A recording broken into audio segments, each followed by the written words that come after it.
proper ESCO, like our Mm-hmm. company, okay? And Mm-hmm. then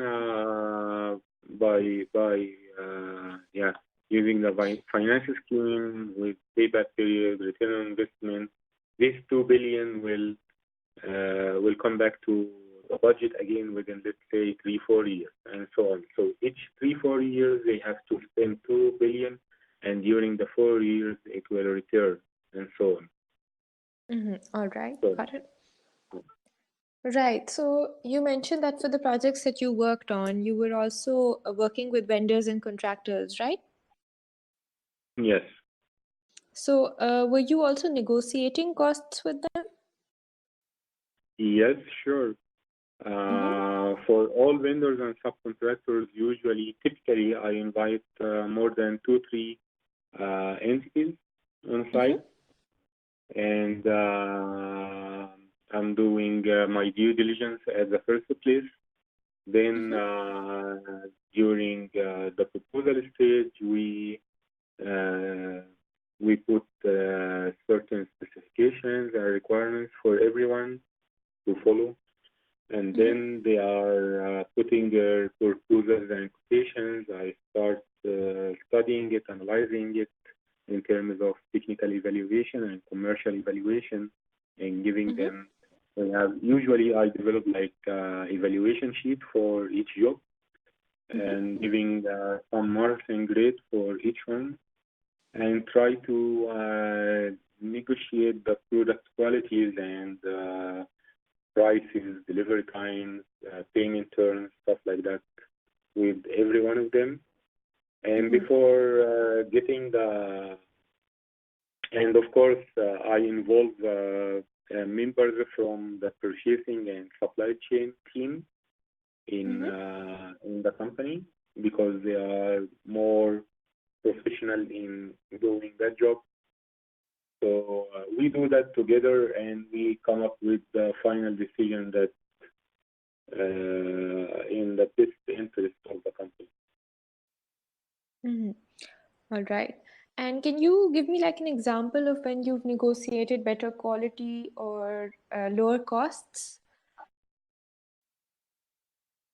Yeah, it's very typical for anything that, yeah, we see the Yeah. lowest price, we negotiate with others. Okay, you have to decrease your prices a little bit to meet our budget, stuff like that. It's Yeah. normal negotiation with them.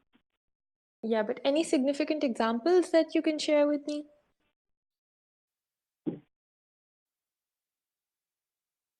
Well, yeah, maybe for lighting, because Mm-hmm. lighting is one of the solutions that is happening in all our projects, actually. Yeah. Mm-hmm. Yeah. So for such big projects, we have to rely on big names like Philips, Osram, Livania, Lime Lighting. Mm-hmm. So these companies, I was talking to them during my negotiation that we need to build like a strategic partnership with them, a long-term relationship with them. That's why we need like competitive prices that nobody else in the market might get. Yeah, Mm-hmm. and it was really working, because when you as a vendor, as a supplier, when you see the magnitude of the business that a particular company is bringing to you, asking for a long-term relationship, you rethink your strategies inside, and put the best prices that meet your interest for the long-term cash flow, right? Mm-hmm. Yeah. So Mm-hmm. yeah, for lighting vendors, this is really working, because for any project, asking the lighting vendors to come and put some proposals for the lighting. Mm-hmm. So I believe now, as Johnson Controls, we are not a lighting manufacturer, but we can get the lowest prices in the market from the lighting supplier All right. because of that Perfect. relationship. Perfect. All right. So, right. So, any other quantifiable accomplishments here that you want to discuss? Quantifiable things, maybe, I don't know. Maybe we talk about the number of projects overall that we are Yeah, working on. yeah. Yeah? Yeah, that would So work. during the last 2 years, we are working for, I'm talking about our sheet account. We are chasing like 10 projects at different magnitudes. All Okay. right. Mm-hmm. And for private sector, by the way, I'm working as a national wide. So I'm responsible for all regions, the central region, eastern region, and the western region. All right. So yeah, we divide Saudi Arabia like 3 regions. So I'm responsible for the 3 regions actually. So I have for private sector, we are chasing more or less 25 opportunities with different scales and different vertical markets.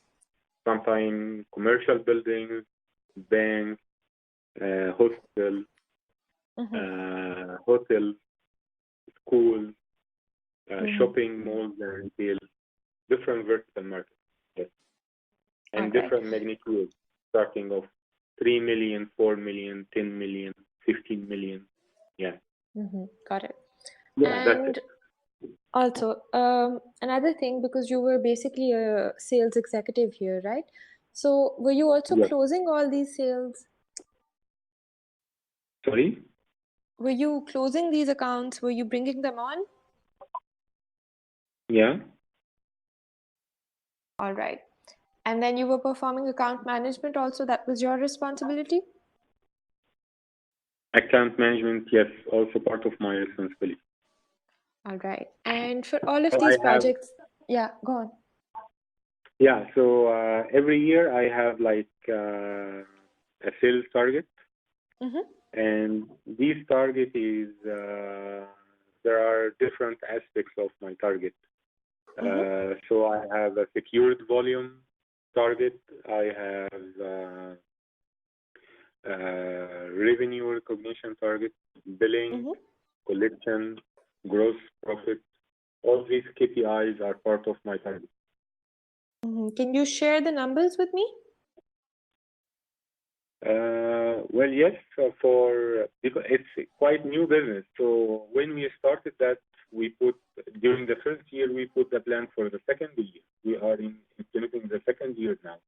So the second year plan for me is it was like 6 million only secured volume. Yeah. Okay. But what we got is 160 million. It's frequently away for the target, but the point is, at the early stage, you never know the right plan to work on. So now we Yeah. have a benchmark that we can build on for the coming year. Perfect. So basically all the aspects of the sales targets that you had, you were able to exceed all of them, right? Yeah. For all KPIs, I'm exceeding it. Even All right, for my perfect. personal development, I'm exceeding whatever my managers are asking for. Perfect. Very nice. And what about customer satisfaction? Is that something you measure? Well, I would say that most of my customers are pretty satisfied as long as we are providing the right service at the right quality and time. And when it comes to its satisfaction, I have also a strategy for that by inviting some of my senior managers to attend some meetings with them, trying to absorb their complaints and stuff like that. So yeah, it is manageable. I would say that it is manageable. All right, perfect. And one thing that we didn't really talk about is the timelines and the deadlines, right? So were you able to meet all of those for these projects that we discussed? Not really, because when it comes to mega projects, it is pretty difficult to meet the timeline when you have a very limited resources. Okay, Mm-hmm. so yeah, as a resolution action for that, as I told you, I hired a senior project manager Mm-hmm. so that he can take care of that and meet the timeline exactly with the client. And he is doing a pretty good job right now. All right, perfect. Right. So anything else that you want to add for this experience? No, I think it's fine. All right. So we'll move on to the next one. You were Yeah. a project manager here, right? Yeah, for Vital vital concept. concept. Yeah. Yeah. Can you tell me about your key responsibilities here as they relate to the energy efficiency industry? Yeah, actually, I'm not so sure if it's something that we have to put in my resume or not, because I will tell you. When I finished my master's degree in Germany, okay, I never been planning to come to Saudi Arabia, okay? So I Mm-hmm. was planning to stay in Germany and work there. So Mm-hmm. Vital Concept, their head office in Leipzig, okay, Mm-hmm. Mm-hmm. and what is searching for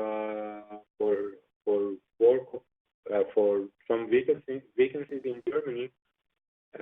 Those people called me. They told me we have an opportunity in Saudi Mm-hmm. for a medical city out there to be a project manager, and we need an Arab speaker to represent us and to be Muslim because it was in Mecca, and Mecca is a holy city here, and Yeah. it's for Muslims only. So yeah, so I took the opportunity, and it was only for 6 months, and there were huge challenges for deliverables and material delivery, stuff like that, because it was during the Hajj season. Hajj? Yes, yes. Where, yeah, okay. So it was very challenging, and I wasn't so satisfied working for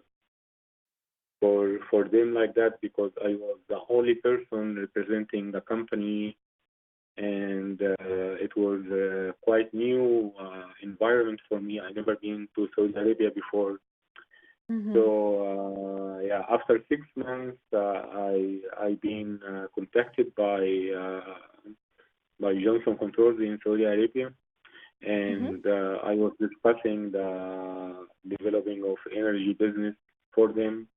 So I just moved immediately to Johnson Controls and quit Vital Concept. Mm-hmm. So I don't know. What do you think? Is it good to have very short working duration like that for 6 months? I don't know. Yeah, We because can it's remove it. six. What do you think? Yeah, it's no, we can't remove it because I don't want to create a gap that's longer than 3 months. But we can keep it short, yes. If it's not fully relevant or anything, we can keep it short. All right. Okay. But still, I would still like to talk about the projects that you were working on, right? So, can you tell Yeah. me a little bit about the kind of work that you were doing? Okay. It was a hospital in Mecca. It's a Mm-hmm. medical city actually, King Abdullah Medical City. Its Mm-hmm. name All right. KAMC, King Abdullah Medical City. So Mm-hmm. what we do, Vital Concept is a company where they provide control, and they Mm-hmm. provide something called HIS, Hospital Integration System, HIS. This hospital integration system is kind of control system for the patient room. They Mm-hmm. provide the handset on the patient's bed that control everything. It controls the TV, the nurse call system, the baby tagging system, the air conditioning, lighting. It controls everything basically. It has like telecommunication handset also if they want to call somebody outside the hospital, stuff like that. So this hospital, it was like 300 patients bed, And the scope of the company is to provide and install the HIS system for them, the hospital integration system. So yeah, we've been working also closely with the subcontractor out there in Saudi. I can't recall its name actually, but That's okay. yeah. So yeah, we deliver the material. We have subcontractors who are doing wiring and conduits above ceiling for all rooms. So my role was to be the project manager for this project, to keep the running schedule on time, and to handle all resources, to do cost control, communication control, stakeholders control, and planning. All activities related to project management, basically. Yeah. All right. And so how many projects were these? Just one? Yeah, it was only that one. All right.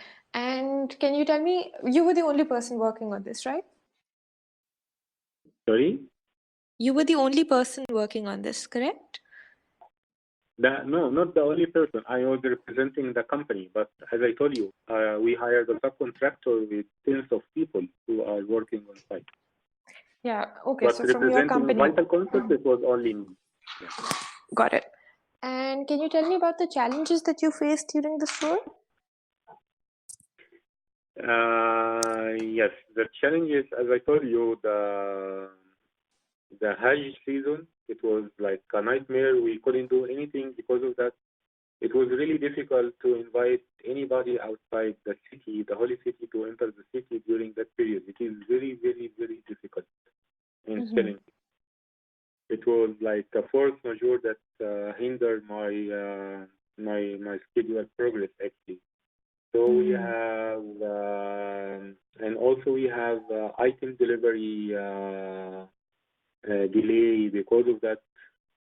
And you know, I would say that the working environment and the new culture, it was a challenge as itself like that. Yeah. But yeah, it's impossible to overcome this situation. We have to wait and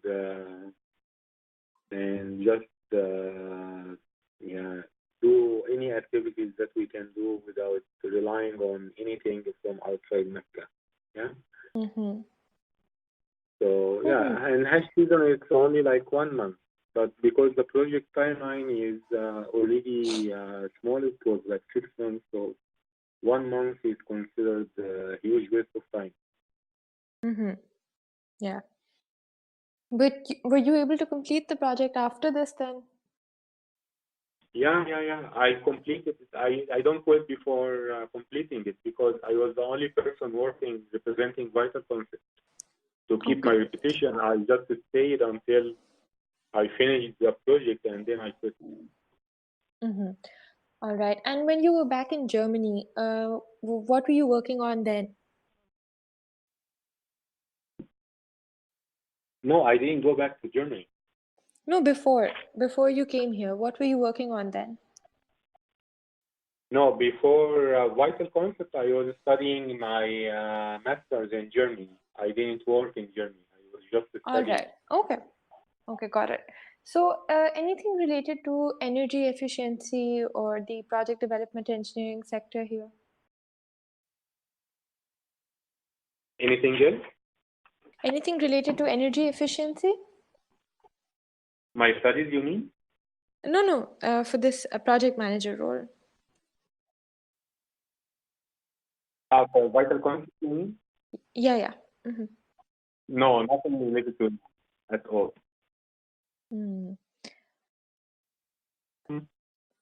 Right. Yeah, So I feel it's very odd to keep, I don't know, but this position, it was like, you know, when you finish your studies and start searching for a job, it was like a transition period for me.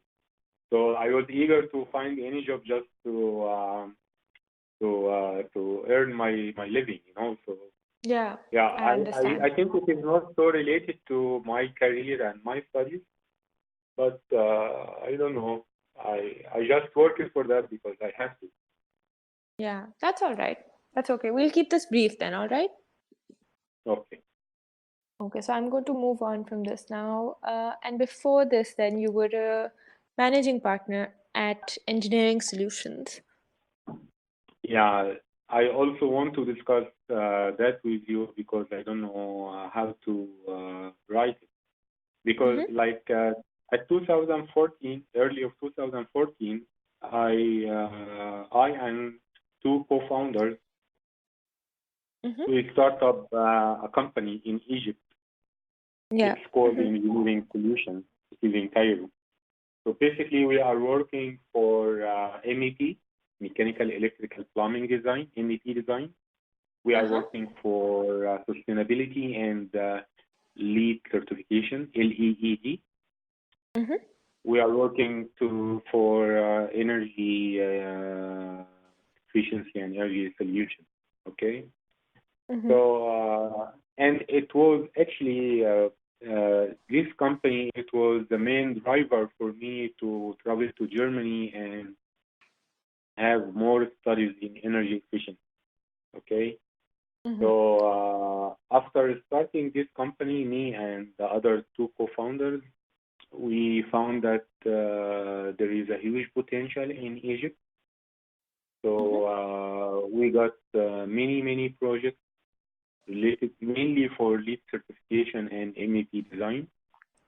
Mm-hmm. And for energy efficiency, it was a bit challenging for us because the energy prices in Egypt are subsidized, and it is not